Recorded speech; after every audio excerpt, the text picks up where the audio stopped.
नमस्कार दोस्तों, आज मैं आपको ज्येष्ठ मास में नित्य नियम से सुनी जाने वाली धर्मराज जी और सावित्री की कथा सुनाने जा रही हूँ। प्रेम से बोलिए धर्मराज जी की जय हो, सावित्री माता की जय हो। मदर देश के अश्वपति नाम का एक बड़ा ही धार्मिक राजा था, जिसके पुत्री का नाम सावित्री था। सावित्री जब विवाह योग्य हुई तब महाराज विवाह के लिए बहुत चिंतित थे।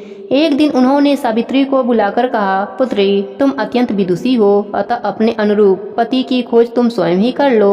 पिता की आज्ञा पाकर सावित्री वृद्ध एवं अत्यंत विद्यमान सैनिकों को साथ लेकर पति के खोज हेतु देश विदेश की यात्रा पर निकल पड़ी। जब वह अपना पर्यटन कर वापस अपने घर लौटी तो उस समय सावित्री के पिता नारद मुनि के साथ भागवत चर्चा कर रहे थे। सावित्री ने दोनों को प्रणाम किया और कहा, हे पिताजी, आपकी आज्ञा अनुसार मैं अपने पति का चुनाव करने के लिए अनेक देश का पर्यटन कर वापस लौटी हूँ। साल्व देश में दुष्यंत नाम के एक विख्यात और धर्मात्मा राजा थे, किंतु बाद में तयवश वह अंधे हो गए।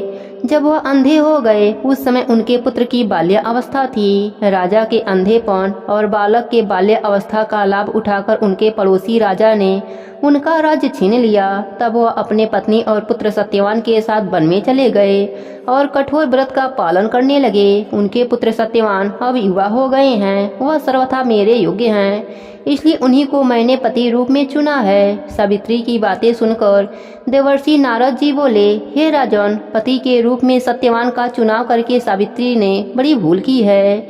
नारद जी के वचनों को सुनकर राजा चिंतित हो गए और बोले, हे ऋषिराज, सत्यवान में ऐसा कौन सा गुण है जो आप ऐसा कह रहे हैं। इस बात पर नारद जी ने कहा, हे राजन, सत्यवान तो वास्तव में सत्य का ही रूप है और समस्त गुणों का स्वामी है, किंतु वह अल्पायु है। उसकी आयु केवल 1 वर्ष शेष रह गई है, उसके बाद वह मृत्यु को प्राप्त हो जाएगा।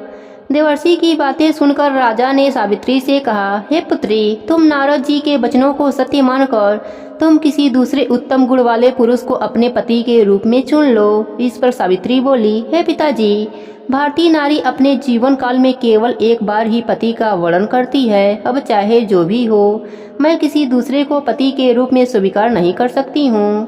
राजा को अपने पुत्री की बात सुनकर विवश होना पड़ा और सावित्री के द्वारा चुने गए वर से धूमधाम और पूरे विधि विधान से विवाह करा दिया।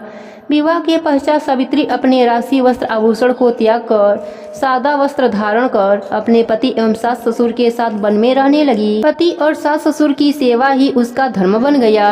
किंतु ज्यों-ज्यों समय बीतता जाता था, सावित्री के मन का भय बढ़ता जाता था। अंततः वह दिन भी आ गया जिस दिन सत्यवान की मृत्यु निश्चित थी। उस दिन सावित्री ने निश्चय किया कि वह आज अपने पति को एक पल के लिए भी अकेला नहीं छोड़ेगी।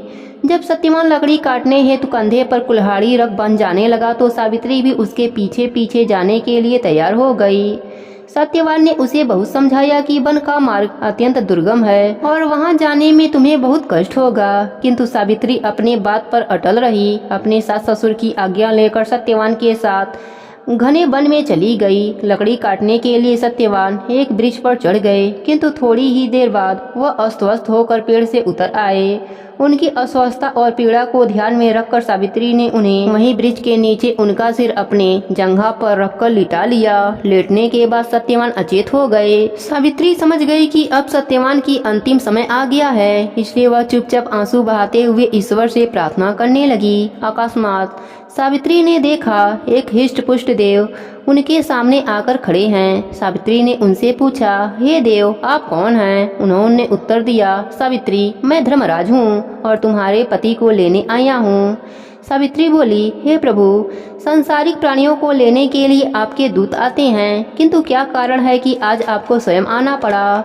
धर्मराज जी ने उत्तर दिया, हे देवी, सत्यवान धर्म आत्मा तथा गुणों के समुद्र हैं। मेरे दूत उन्हें ले जाने के योग्य नहीं हैं, इसलिए मुझे स्वयं आना पड़ा। इतना कहकर धर्मराज जी सत्यवान के आत्मा को लेकर चल पड़ते हैं। सावित्री अपने पति को ले जाते हुए देखकर स्वयं धर्मराज जी के पीछे पीछे चल पड़ी। कुछ देर जाने पर जब धर्मराज जी ने सावित्री को अपने पीछे आते देखा तो कहा, हे सावित्री, तुम मेरे पीछे मत आओ, क्योंकि तेरे पति की आयु पूर्ण हो चुकी है और अब वह तुम्हें नहीं मिल सकता। अच्छा होगा कि तुम लौट जाओ और अपने पति के अंतिम संस्कार की तैयारी करो, क्योंकि अब इस स्थान से आगे तुम नहीं जा सकती। सावित्री बोली, हे प्रभु, भारतीय नारी होने के नाते पति का अनुगमन ही मेरा धर्म है और मैं इस स्थान से आगे तो क्या, आपके पीछे पीछे आपके लोक तक जा सकती हूँ, क्योंकि मेरे पतिव्रत धर्म से मेरी गति कहीं भी रुकने वाली नहीं है। धर्मराज जी बोले, सावित्री, मैं तेरे पतिव्रत धर्म से अत्यंत प्रसन्न हूँ, इसलिए तुम सत्यवान के जीवन को छोड़कर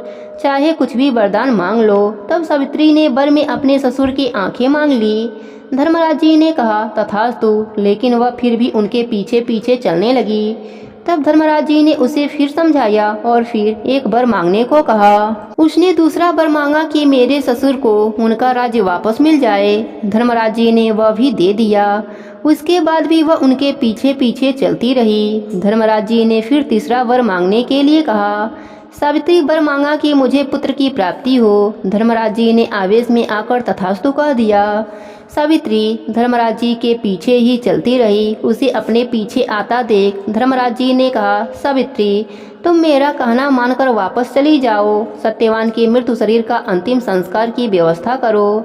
इस पर सावित्री बोली, हे प्रभु, आपने अभी मुझे पुत्र प्राप्ति का वरदान दिया है। यदि मेरे पति का अंतिम संस्कार हो गया तो मेरे पुत्र कैसे होंगे? सावित्री के वचनों को सुनकर धर्मराज जी आश्चर्य में पड़ गए और अंत में उन्होंने कहा, सावित्री, तुम अत्यंत विदुषी और चतुर हो। तुम अपने वचनों से मुझे चक्कर में डाल दिया।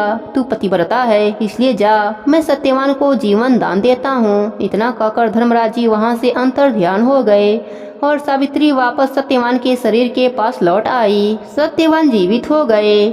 उनके पिता का खोया हुआ राज्य वापस मिल गया। धर्मराज जी और सावित्री की इस कथा को सुनने और कहने से अमर सुहाग का वरदान मिलता है।